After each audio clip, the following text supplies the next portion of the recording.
Salut et bienvenue sur cluboriginal.com. Merci de votre fidélité. 5 minutes avec César Ngati Ndeita dans le Belarabino. Que tout le monde est d'accord et il en restera ainsi pendant longtemps. 5 minutes, il y a les lobes qui est vraiment congolais. Nous surtout, Oyo, Amoni ba image Oyo, Oyo qui situation, Oyo, candidat commun Martin Fayulu, Akutani na yango lelo na Katanga.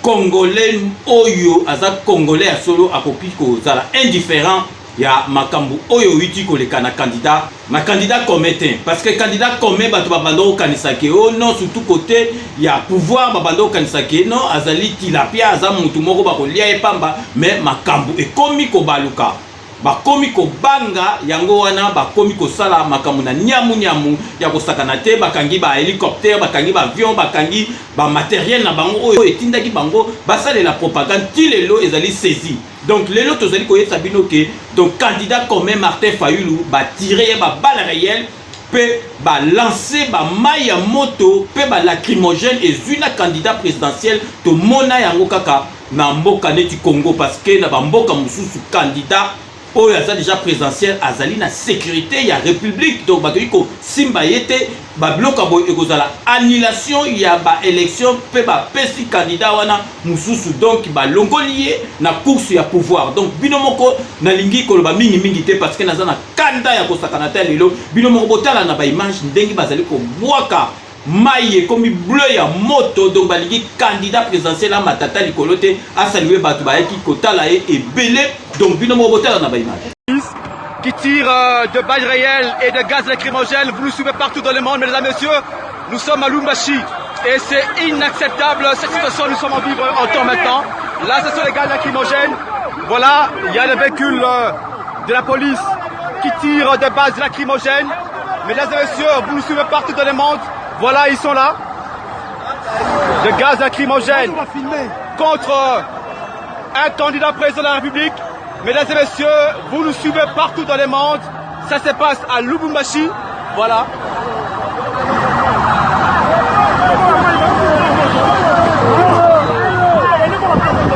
Voilà, c'est de l'eau chaude qu'on jette.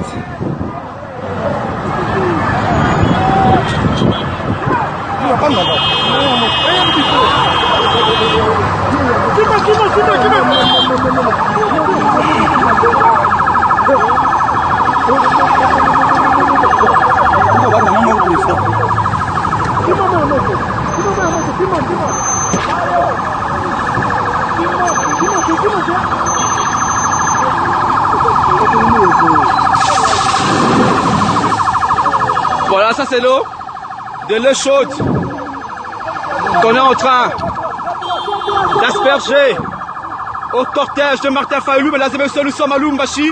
C'est inacceptable, vous voyez vous-même. Ça c'est le véhicule de la police qui asperge.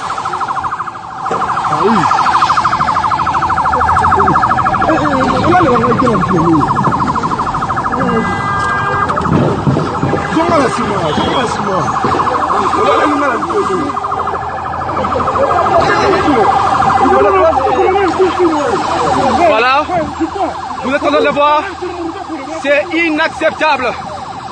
Voilà, c'est la police, des gaz.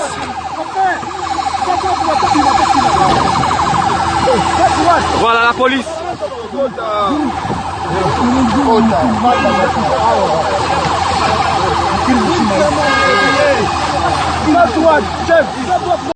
Avec le thé, il y a quoi? Oui, la situation est très grave ici. Nous avons atterri à Lubumbashi. Il y a eu une forte mobilisation. Tout Lubumbashi a été à l'aéroport. Mais nous avons essuyé là les gaz, les tirs à gaz lacrymogènes. On nous a tiré dessus par la garde républicaine. Il y a l'eau chaude, mais je ne comprends pas. J'en interpelle au Conseil de sécurité, à la SADC, à l'Union africaine, surtout l'Union africaine. Où êtes-vous, les pères de la démocratie? Où êtes-vous? J'en interpelle à toutes les personnes éprises de justice et de Conseil paix. de sécurité. Conseil de sécurité des Nations Unies. On appelle Madame Leïla. Madame Leïla, nous l'appelons. Madame Leïla Zerougui, représentante spéciale du secrétaire général des Nations Unies. Elle ne décroche pas son téléphone. Qu'est-ce qui se passe? Lorsque la coalition Lamuka vous dit non à la machine à voter, vous avez compris maintenant? Parce que Kabila est incapable d'organiser les élections. Il ne veut pas. Il ne veut pas des élections démocratiques. Bino moko boteli na ba image zali mawana passe na motema makambo bo ekoki koleka kaka na Congo na biso parce que Congo na biso ezali Congo démocratie ezalité donc ba bazalaki ko sala neti ke balobake élection ezalate po ba yebaki ke donc opposition et kondima machine à voter te baroke na machine à voter ti na sukatan ba moni ke opposition et lobby ke roke na élection na machine te ba sili mayele ba komi ko luka ba mayele moko ya ndenge moko mabe bino moko bolandi ezali passe na mawana motema donc bozali ko mona na be match na zong seli bino botar ndi bazo ko pomper donc candidat présidentiel azo sala propagande na ye bazali ko pomper mai bazali ko pomper ba lacrymogène donc bino moko ka message ye moko ya Martin Fayulu alobi na population na communauté internationale po bayoka o ezali ko leka na mboka na biso avant même l'élection présidentielle. C'est le président Martin Fayulu, attaqué par la police, attire l'armée, la police, en tout cas de gaz lacrymogène, de balles réelles. On parle même d'une tentative d'assassinat contre une personne. Votre réaction à chaud, M. Fayulu? On vous suit de partout dans le monde. C'est purement et simplement la barbarie.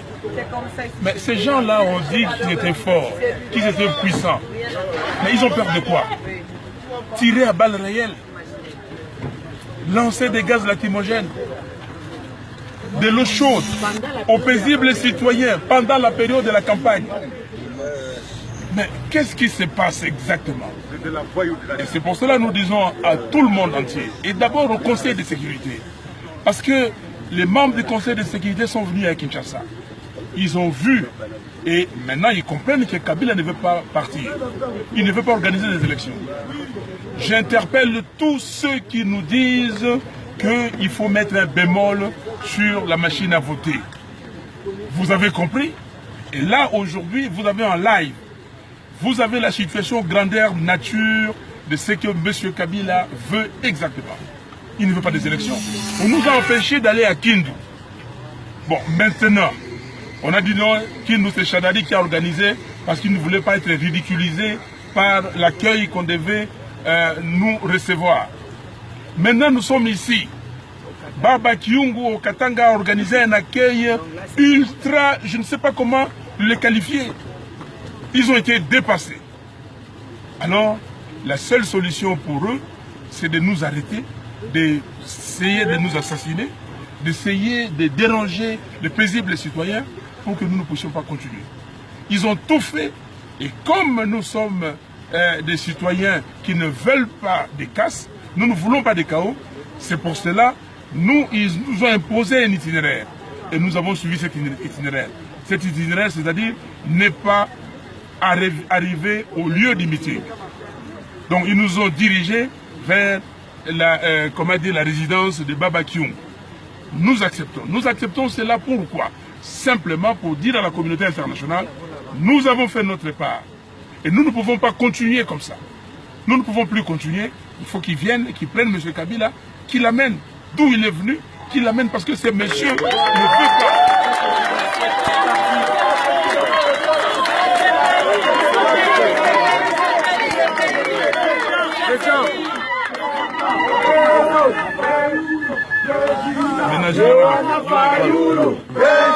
Voilà.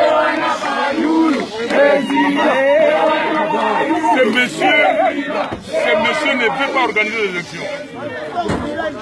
Mais Chadari avait dit pendant la campagne, nous verrons ce que nous allons voir.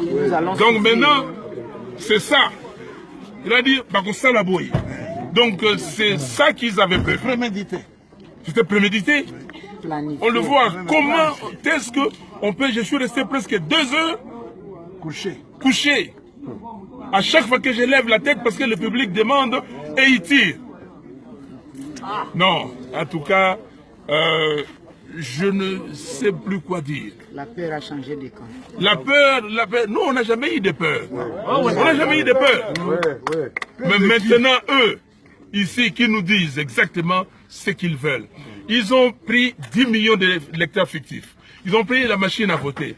Et ils pensaient que nous allions dire, ah non, on boycotte, on ne fait pas les élections. Et comme ça, ils disent à la communauté internationale, oui, ces gens-là ne veulent pas des élections. Ils disaient qu'on ne voulait pas des élections.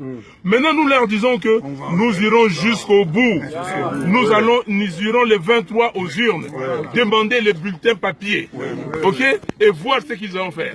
Nous allons surveiller les fictifs et voir ce qu'ils vont faire. Maintenant, ils comprennent que non, on les a démasqués et ils sont coincés, ils ne peuvent qu'agir comme ça. Mais voilà, chers frères et sœurs, Congolaises et Congolais, Dieu aime ce pays. Amen. Amen. Dieu aime ce pays. C'est pour cela nous disons, nous remettons tout entre les mains du Seigneur, Dieu Tout-Puissant, et il fera le reste. Merci. Bilo moko boito landa na kalisi communauté internationale zali komona batu nyoso to bazali komona to zali ko yebate ndenge nini nyangala kata musenzi mususu ya Shadari wana akoganye. Bilo moko bomona ke Shadari nulle part na Congo balingiye. Bilo moko botala vraiment preuve à l'appui que donc Shadari balingiye te na Congo, donc à part machine à voter na bango wana to monite ndenge nini akoki ko gagner l'élection présidentielle. Okomona penza ke donc Fayulu azali Nzambe mutatindeli biso yo bokomona penza ke ekomi penza machine à voter bakosi penza eloko Shadari machine ekomi koboya bakomona ngo pe bakondima ke Nzambe azali na sima ya Fayulu bakomona penza ke bakosi kombo ya Fayulu machine penza lobi na boyi bayo penza ke machine lobi na boyi baluka bo bakomona place mutu azali koloba te ke baboyi donc bakomona makambo na bango na machine à voter parce que bandimaki te ke Shadari akosala plein na kati ya Katanga tombe likolo ya Shadari baza koya epa na ngai ou Shadari et celui qui l'a mandaté n'ont rien fait. Et c'est une honte d'entendre les enfants de l'Équateur soutenir un certain Shadari. Il faut être honteux. Il faut leur dire la vérité. Papa, je confirme. Il faut leur dire la vérité. Papa, je confirme. Que Kabila et Saba ne nous aiment pas. Papa, moi je confirme. Ils n'ont rien fait. Onico, papa, je confirme ce que vous dites. Ok. Et on va leur dire ça demain. Papa, je confirme. Moi je vais dire ça ce soir à la radio. Je veux leur dire. Je n'ai pas de question. Basta la radio côté, Robert de la radio, ok. Papa, 4. Numéro 4, balete tuvale Fayulu 4. Balete tuvale tufanye vyote mais tunapenda tu numéro 4. Le candidat c'est le numéro 4. Le numéro combien? 4. Ah, président. Notre président c'est 4. Nous on va pas demander ça. Merci quand même. Donc yangwana na epsibino ke donc boyebi ke o ezali 5 minutes avec César Ngadi na télé na zali na radio ke boyebi ke émission na radio ezali rendez-vous avec le Patriote samedi oyo ya le 15 décembre net boyebi na 14h à 16h mbala oyo na koyambela bino combattant munene Odombo andimi ko ya ko sala émission avec téléphone ouvert boyebi ke Odombo sala ba émission et belé te mais andimi ko ya na rendez-vous avec le Patriote. Donc yangona nazali ko proposer bino bolanda bino moko bande annonce ya émission il y a le 15 samedi le 15 décembre avec Odombo. Nous sommes à une semaine des élections présidentielles en République démocratique du Congo. Ce samedi 15 décembre 2018, pour en parler, l'émission Rendez-vous avec le Patriote reçoit un combattant résistant, pas des moindres, le colonel Odombo. Bonjour, je suis Odombo. Je suis invité à la radio avec César Ngadi samedi le 15 donc, pour dénoncer le politicien et pour dire au peuple congolais qu'il n'y aura pas les élections au Congo, parce que le problème du Congo, ce n'est pas le problème des élections. Le problème du Congo, le pays est sous contrôle les étrangers. Donc nous sommes envahis par les Ougandais, les Rwandais et les Burundais depuis 1996. Donc jusqu'à aujourd'hui, ça fait maintenant au moins 23 ans que notre RDC est occupé, dirigé par Museveni Kagame. Il n'y aura pas des élections le 23 décembre. Donc si vous avez des questions à me poser, je serai invité à la radio chez César Ngadi samedi le 15. Samedi Oyo, il y a le 15 décembre 2018 de 14h à 16h, Odombo à Kozalana MNG Radio.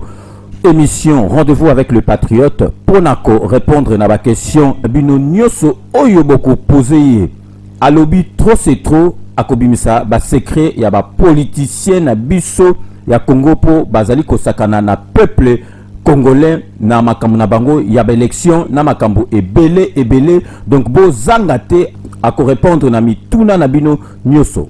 Donc bandeko na kozala wana oyo nyoso azali na ba question ya kotuna pourquoi biso na groupe na la CCDP to boya ka ba élection pourquoi toza ko yebisa peuple ke bo kangama na ba politicien on a été et surtout bo s'attacher na bango te faut couper cordon aux liés bino na sentiment moko tribal na sentiment moko régional na kati ya ba politicien na parce que bazali bato baza ko mema bino na perdition na kozala invité à César Ngadi samedi le 15 donc ndeko nyonso aza na question ya kotuna pourquoi biso na groupe na biso ya CCDP pourquoi biso ba résistant pourquoi ngai autant na bande comme ça ba résistant toujours pekisa bino ba élection toujours pekisa bino ba aventure ba spectacle oyo ba politicien bazo sala parce que eloko ba politicien na bino bazo sala lelo to mona ki on a 98 99 tango séparation ya JB na Wera Salamaki ba fanatique ya ya JB bazalaki ba fanatique pe ya Wera bazalaki to mona yango to zo mona yango pe lelo pa balina pere donc cela veut dire bango ba politique pour ba commission yango lokola musique. Rendez-vous ezali samedi 15 décembre 2018 de 14h à 16h sur la MNG Radio 99.7 FM avec mon invité, le colonel Odombo. Le 15, na bozala invité la radio, na passer et pas César Ngadi pour la bonne sabino que élection wana bolungu la ngona mituna bino quel que soit ba plein on va sala na ba province to moni ba na Bukavu, na Goma, na Bunia, na Kisangani et presque partout na RDC. Peuple congolais azali le perdu peuple wana alembi azoluka solution n'importe quelle personne pour apparaître devant lui ezala assassin ezala aventurier congolais zoyambaye en plus mutu oyo azolinga a postuler la magistrature suprême il faut que basi na ye il faut que bazala bana combien il faut que bazala basi combien batuni babi ozala bana combien abi bana nyonso Congo bana na ye batuni ozala basi combien abi basi nyonso ya Congo bana na ye basi na ye pardon et c'est pour cela que son komutu oyo ya mwana ndeke Hippolyte Kanambe a été apparaître parce que le roi désiré Kabila a été clarté en France il y a peuple congolais pour yebisa bango azala bana boni pe azala basi combien parce que azaki na polygame lelo pe ko se retrouver na biloko oyo il faut que prévenir tout le temps peuple congolais samedi le 15 dans la César Ngadi bandeko ba question sur kozala ngo ba o pe ba koya pour finga il y a pas de problème mais l'essentiel que vérité fait l'Obama na kozala wana na radio. Rendez-vous ezali samedi 15 décembre 2018 de 14h à 16h sur la MNG Radio 99.7 FM. Pour s'appuyer dans l'élection, on a été des gens en aventure parce que côté à Fayou, Pierre Lumbi Azawana a raté tout qui a géré, côté à Chilombo, côté on a caméra pas à la gérer, bango tout bazana carte d'aventure, bazana de embrouiller dans ma Congolais. Merci beaucoup na Rosala, le 15 na radio. Merci Ezanga Odombo. Merci beaucoup. Bino moko bo witi kolanda émission oyo ezali pona bino omoni bato ebele bazaka na ba question ya reposer Odombo mais mission oyo basala sur internet moya ko poser bango ba question ezali te concept ezali pona bino donc samedi bo zangate bo ya ko poser ba question na bino nyonso tout parce que Odombo azali na makambo ebele ya ko yebisa nga yebisa nga makambo ebele mais na kamwe ngai moko kutu likamusu na yebisa ke na bi Odombo ezali téléphone ouvert donc loko ngai na ko préférer to kota na vie privée te yemo ko lobi na nga tika bango ba o ba koya na makambo vie privée ba yela makambo vie privée po bo mona yemo ko ke Odombo azali déterminé ya ko sala émission wana donc bino moko botala ndeko zotana ba image pour na ko s'inscrire au côté na Facebook na page ya Facebook ya Club Boa original pour s'inscrire bon sali like et puis beaucoup d'andabiso en direct ou bien beaucoup timbalamoko na site ya radio www.mngradio.com beaucoup d'andabiso en live pour permettre bino bo poser ba question na bino bozo landa pe émission nazali ko proposer bino bo landa bino moko tala message à mutu oyo azali kolinga comme président na biso bo tala niveau ya médiocrité azo pesa message na staff na ye donc na base na ye bo tala message azo pesa mutu alingi comme président de la République bino moko bo landa.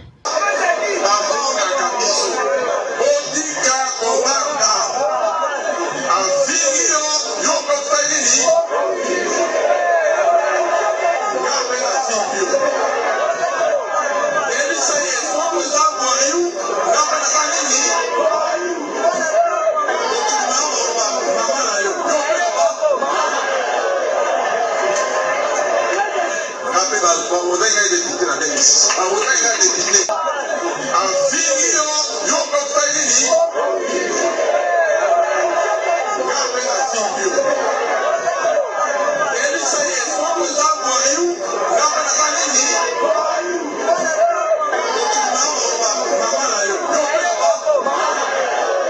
bino moko bolandi Shadari o alobi donc so ba fingi o finga donc exemple moko ezalité donc il présent na mboka na biso Sila Ngala po ye moko musendi nyangala kata ya Rwanda o azali na tête ya mboka na biso azali mutatanga te azali éducation moko te donc ye suka na ndenge na lobaka il faut azoma solo na mpunchu pe na dikosi pona yebisa bino ke mboka na biso mutazali ko banga susu te na ba soldat na ba policier donc na ba militaire bazali ko banga te na zola sabino botala militaire oyo soldat oyo abomi mutu azali penza ko se vanter ka bomi mutu po passer leki na nzala lobi il a rien à foutre et taliete bo landa bino moko ndenge soldat oyo azali ko expliquer ndenge abomi mutu na passer o ba soldat ba yoka na mboka na biso Nono asset nazo kemba bana 4 nazo zanini na kotangisa nini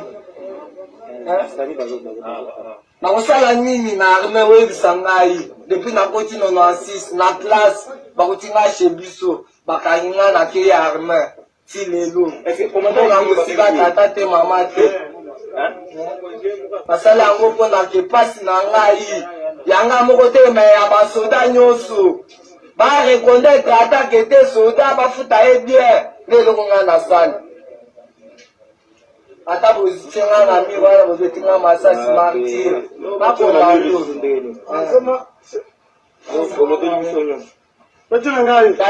nakomando aya eloko eza te ata olobike ojanga lelo nasamba kondane nga amo pas mal na komando bakati wana epa général mpenza mona ye nalinga na bare soye azozwa biso tozwa te bongo sikoyo toza na dipo te yaya boyino tuna ngo général major général anasema ukuekoregion kendo tuna ngo général major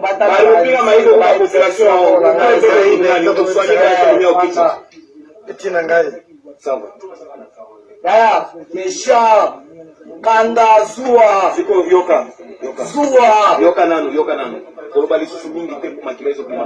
makila ebimana daye basi bafilme nyonso mpona bino bozwa bisengo biso tokembaka kaka soda kongo amonaka pasi ngai batangisa ngai kongando akufaka na action na rate 5 miliwa na opération na ville akatanga ebele abayebi ngai ebele ata otuni ngai nayebi ngai oyo ayebi ngai depuis mbujimbani oyo depuis mbuji ayebi ngai bien ayebi ngai bien oyo nyonso abayebi ngai na bare 3 personnes mpona méchant kanda zuwa salaire eza te nasali seke sabotage d'un pays nde ngai nasali na mita oyo nde ngai nasali nandimi mwana na ngai bana na ngai nyonso batikala na vi me ngai nakufa nini martyr ngai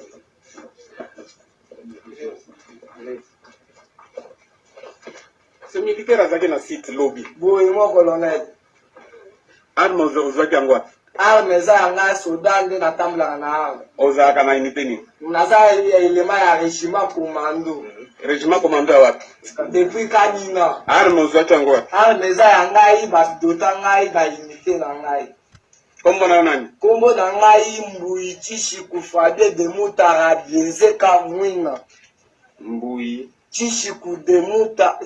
tishiku fabie de mutara bienzeka mwina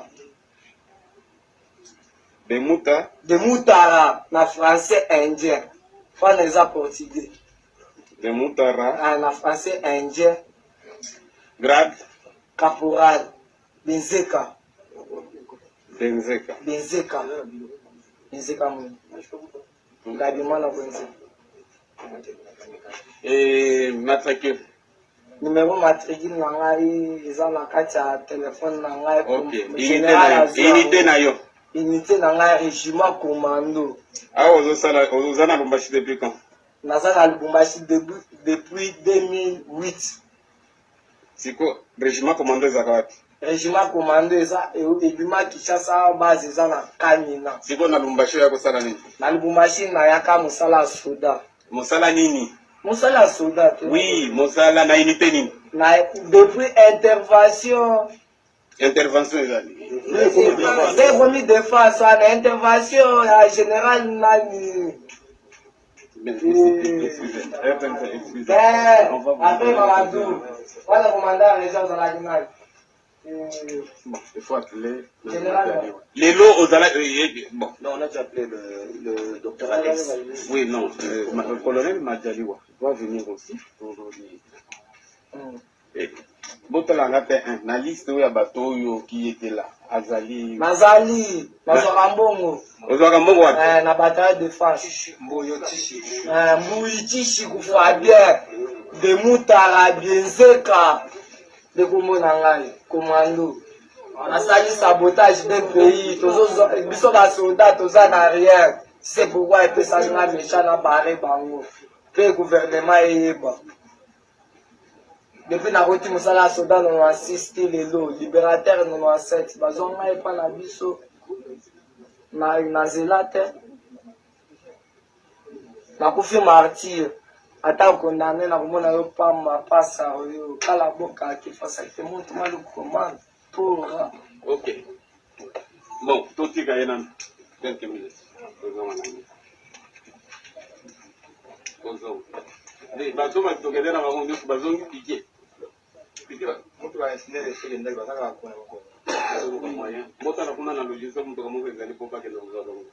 Mon colonel, je l'engaille, bâti n'engaille, grade n'engaille, et zala. Et l'eau là, on samba n'ango. Na bâti commando et zala, bâti que l'ango, n'est pas on samba n'ango. Mon colonel, ça de l'eau n'engaille.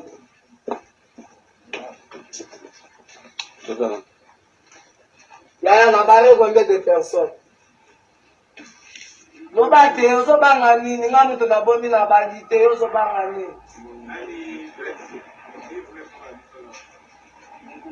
Bino mo bolandi donc mutazo banga sous ce sate parce que médiocrité les qui n'ambokana donc soda comment ko ka pasi donc azali sous makambo bomba te OK tant que la soda ko ikobeta discours oyote. Bino moko botala ki ta on a esa bino ke niveau na mboka na biso ya souffrance et to comment na niveau ya misère donc mboka na biso peuple comment na misère ko saka na te botala pona ko zwa mai de toza penta na 2018 mboka lokola Congo pona ko zwa mai botala mama oyo acrobatie azali ko sala ba acrobate okutu to monaka na ba cirque donc ba kosa bolanda botala bino moko mawa passe na motema mama oyo pona ko zwa mai ya ko mela ya ko lamba botala makamba zo sala.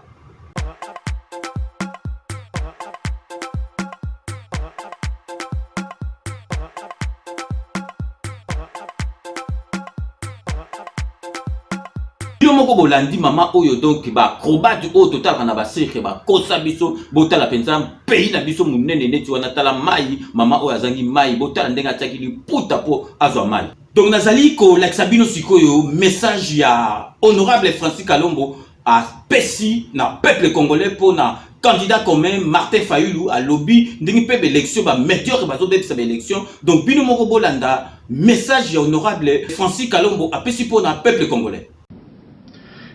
Au fait, les boyebi binomoko, nakadisi la mouka tchaki na disposition à Martin Fayulu 2 avions pour la campagne na yeme. Tilelo bomonique Kalev bateau ya Aner a kangi bavion na limité tambola. Binomo boyebi aba pratique na ye. Au chef alobaki baraketage babilo ke bela sali mbongo ebele na babilo ko wana. Mais tokoyi ko céder te faut la déterminer. Peuple congolais to paniquer te. Bomonio eleki lelo na tongo baboya avion ya Fayulu et atterrir na Kindu. Non seulement ça, mais babeti masasi babomi mutu moko 7 bazana babal blessé grave na babal réel. Congo eza place te ke ba congolais pour kufa neti banzinzi 400 morts na Maluku bomoni na Kasai mais ba makamuto moni yango na Mbujimai mikolo eucho le ka période de campagne ndenge basali ba dekona biso musu na Mbujimai toza l'adversaire kaka moko c'est la Kabili qu'on doit bouter dehors bo bange loko te eloko na eloko ya kana suka na tozo kufa mikolo nyonso neti banzinzi malaria ata nzala tozo kufa nango vometo kufa mbala moko na kanisi bino moko bomoni candidat FCC pe mati awa na mboka ne moko balingi ete partout balingi ete donc bino boza la chance ya ko soutenir candidat numéro 4 Martin Fayulu population batuma ko tuna bao bazo bima ba ko landa Fayulu mbongo te t-shirt te eloko moko te onire bilima bazo bima na ba cimetière ko la simana te ezaka kabatu eza force ya Nzambe toza biso tout asima Martin Fayulu. Nous avons foi en Dieu, nous croyons qu'avec Dieu victoire est à côté na biso et Nzamba ko sunga biso et toza na confiance to continuer ko tchana mabondeli to continuer ko encourager ye pamba te victoire est à biso. Donc la Kabylie a commis la souka, la Kabylie a continué à intimider Batouté. Et Belé va continuer à la Martin Fayulu. Et Belé va continuer à soutenir victoire et à Namaboko. Des changements, na kati alternance dans les changements et Zande Fayulu Mutazo Yanango pour changer Makabo na Congo. Courage, merci beaucoup. To continuer Bitumbati na souka. Binomoko Bolandi pour rappel donc honorable Francis Kalombo Azalina Katumbi donc bango Azalina Mbemba na sima ya Martin Fayulu donc Binomoko Bolandi parce que makambo oyo ba médiocre bazo sala izali makambo moko esala makana Congo mais suka na bango ekomi donc likambo nyonso ezalaka na bandeliti na suka ba médiocre wana donc ba mende ba kimbuta na batu mususu wana bako pakata mbangu donc bakolanda mutu na bango kuna na Rwanda me bakozwa tango kimate parce que toko kanga bango donc toko niefula bango donc bako sibi makambo nanu basibisa te be bayebi bakomi na suka yango na moni ba makambo bakomi kosala mais ezali suka ezala kaka bobo mona batu nyoso tout so bakomi na suka ba dictateur ndengi ba salaka donc sikona ningi na la sabino médiocrité kotiti na ba niveau ba première dame qui première dame beba na mboka na biso botala binomoko photo oyo première dame vraiment au première dame akokanga peza photo abo botala mama Olive photo akangi donc aza première dame te me yazali première oujana de la République botala binomoko photo oyo akangi donc sans soutien gorge akangi na épée donc avani ne peut tranquille binomoko botala photo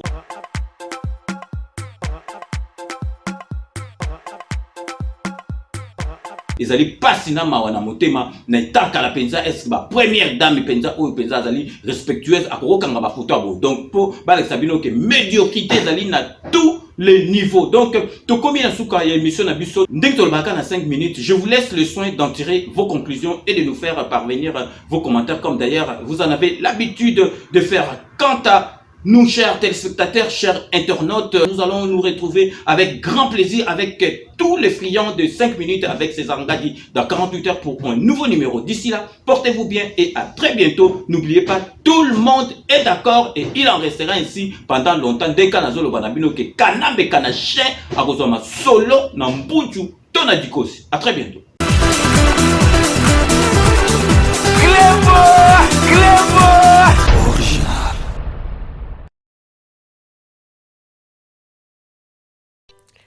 Avec Sepela TV, besoin que tu aies banyongo ezate.